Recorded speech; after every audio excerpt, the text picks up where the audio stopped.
नदीन आलेले जर यावर्षी जर म्हणसाल तर राजो निरा खै खै खै खै पाणी होऊन राहिलं ना, तुफान पाणी झालं ना. तर अचलपूर तालुक्यातल्या सुरवाळा या ठिकाणी भागवत त्या पाण्यात 2 म्हशी डुबून त्याचा काल मृत्यू झाला. जवळपास 60-70 हजाराच्या म्हैस होत्या.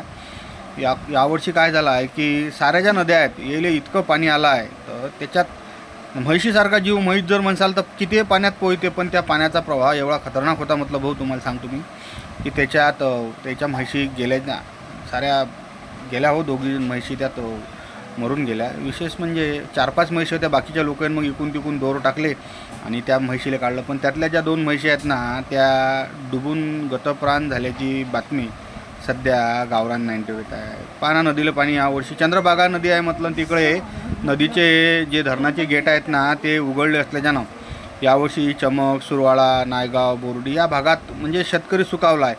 पण प्रवाह नदी आहे, शेवटी पाणी ऐकत नाही. त्यात त्या म्हैशी हे एक म्हैस आहे आणि एक दुसरी म्हैस पहिली तुम्हाला दाखवली.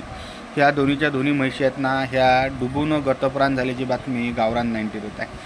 गावरान 90 या माध्यमातून हेही तुम्हाला विनंती करते की बाबा, लय जणेले अजून ह्या म्हैशी, शेवटी शेतकऱ्याचं आज लाखो रुपयात नुकसान झालं, पण लय जणेले अजून होऊच असते की नदीला पाणी आलं की लोक पोहायला जातात. काही मजा नाही आहे. भोपा पोह्याचं अंग धुवायचं असेल तुम्हाला नदीत, तर जरासं पाणी कमी असेल त्या ठिकाणचा पहिली गोष्ट जाऊच नका.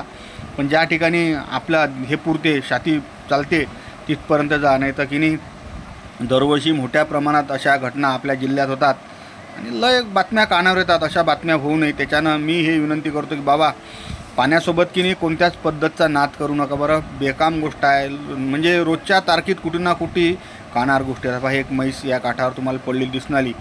आता येईले साधारण माणूस आहेत तर भागवून बेलोकार, याचं लाखो रुपये नुकसान झालं. प्रशासनाच्या माध्यमातून काहीतरी नुकसान भरपाई भेटा अशा पद्धतीची लोकांची मागणी आहे. पाहून राहिले लोक.